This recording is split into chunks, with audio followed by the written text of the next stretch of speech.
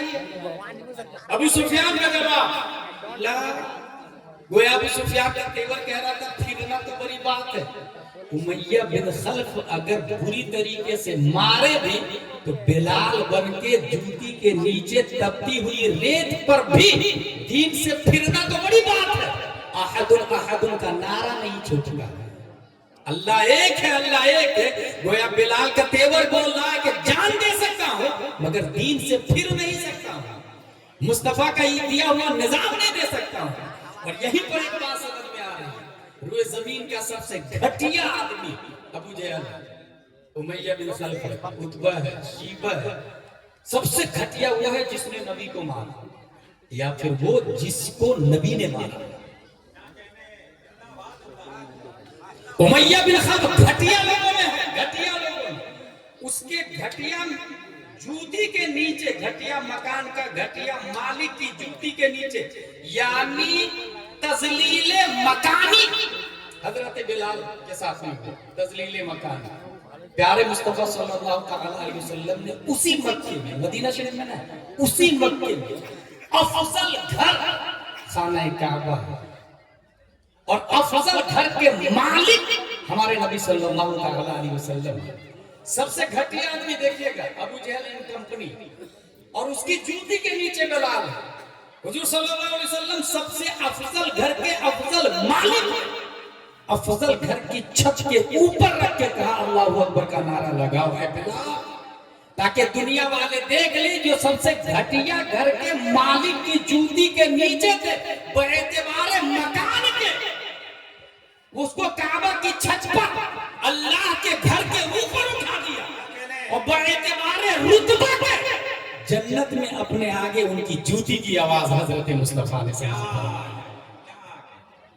حضور صلی اللہ علیہ وسلم تو ایمان سے پھرنے کی بات آپ کرتے ہیں، یہیں پر وہ لوگ جو 1000-2000 میں ووٹ بیچ دیتے ہیں وہ اپنے بارے میں جائزہ ہے، جو چند روپیوں کی خاطر یہ نہیں دیکھتے کہ دیندار ہے یا نہیں ہے۔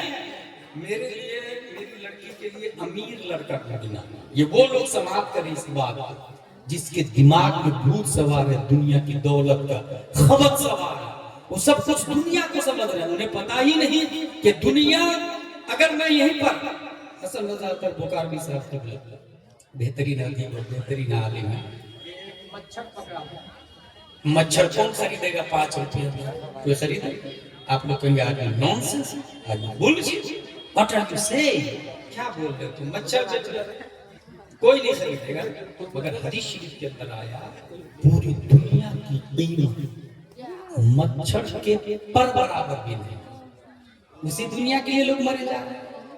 میں مچھر بیچ رہا ہوں، پورا مچھر تو کوئی خریدنے کو تیار نہیں 5 روپے، اور زمین کے لیے مارے جا رہا ہے، کھیت کے لیے مرا جا رہا ہے، گھر کے لیے مرا جا رہا ہے، دولت کے لیے مرا جا رہا ہے، مچھر خریدنے والے کو بھی ابو کہا جا رہا ہے۔ جبکہ حدیث شریف کے اندر آیا، حدیث قدسی ہے، حدیث قدسی کا مطلب بات اللہ کی زبان مصطفیٰ کی، اللہ فرما رہا پوری دنیا کی ویلو مچھر کے پر برابر بھی نہیں ہے۔ جب مچھر کے پر برابر بھی نہیں ہے، اس چیز کو صحابہ نے سمجھا، اس لیے جوتی کی نوک پر دولت کو رکھا اور محبت مصطفیٰ کو آنکھوں کا سرما بنایا۔ کیا کوئی داخل ہونے کے بعد نکلتا مرتد ہوتا؟ کلا ابو سفیان الفضل ما شہد بہ الاعداء، کمال یہی، خوبی وہی ہے جس کی گواہی دشمن بھی دے۔ ابو سفیان دشمن تھے، اس وقت ایمان نہیں لائے، وہ گواہی دے رہے ہیں۔ ایک بار جو گھس جاتا ہے ایمان میں دوبارہ پلٹتا نہیں۔ 7واں سوال، فہل کنتم تتہمون بالکذب قبل ان یقولوا ما قال ان یقول ما قال، اس سے پہلے کبھی تم لوگ جھوٹ کی تہمت لگائے؟ ابو سفیان نے کہا لا، کبھی بھی جھوٹ کی تہمت نہیں لگائی۔ غور کیجئے گا نبی نے کب اعلان کیا تھا میں نبی ہوں؟ 40 سال کی عمر شریف میں، پہلی آیت کب اتری تھی؟ 40 سال کی عمر شریف میں، اور دن تھا پیر کا۔ حضور صلی اللہ علیہ وسلم پر پہلی آیت اترا۔ اچھا، بہت زیادہ متفکر، بہت زیادہ متحجر، متعجب صلی اللہ علیہ وسلم، پسینے میں شرابور، آ کے اپنی زوجہ سے کہتے ہیں زملونی زملونی زملونی. زوجہ نے چادر اڑائی اور زوجہ نے جو جملہ کہا حضرت خدیجہ الکبریٰ رضی اللہ تعالیٰ عنہ نے آج بھی کتابوں میں درج ہے. وہ فرماتی ہے واللہ لا یخزیک اللہ ابدا، اللہ آپ کو رسوا نہیں کرے گا. انک لتصل الرحم وتحمل الکل وتکسب المعدوم وتعین علی نوائب الحق وتقری الضیف. کیونکہ آپ صلہ رحمی کرتے ہیں، بے کسوں کے کس ہیں، بیچاروں کے چارہ ہیں. آپ ناداروں کے لیے کفالت کا سامان مہیا کرتے ہیں، مہمان نوازی کرتے ہیں اور امر مشکل میں حق پر ڈٹے رہتے ہیں. اللہ آپ کو رسوا نہیں کرے. یہ 5 صفتیں حضرت خدیجہ نے روایت کی حضور صلی اللہ علیہ وسلم کے حوالے سے. حاصل یہ کہ پیدائش سے لے کر 40 سال تک جھوٹ بولنا حرام ہے. کہاں لکھا؟ کہاں لکھا؟ اچھا یہاں ایک بات بتاتا ہوں میں. ہم لوگ ماں سے نکاح نہیں کرتے. کیوں نہیں کرتے؟ اس لیے نہیں کرتے کہ معاشرہ نہیں کرتا ہے، یا اس لیے نہیں کرتے کہ قرآن میں آیا حرام ہے. should be noted this point. ہم لوگ خنزیر کا گوشت نہیں کھاتے. کیوں نہیں کھاتے بھائی؟ معاشرہ میں حرام، معاشرہ نہیں کھاتا اس لیے نہیں کھاتا، سماج نہیں کھاتا، کاکی بازار والے نہیں کھاتے اس لیے ہم نہیں کھاتے، یا قرآن نے کہا حرام ہے اس لیے ہم نہیں کھاتے. جن کے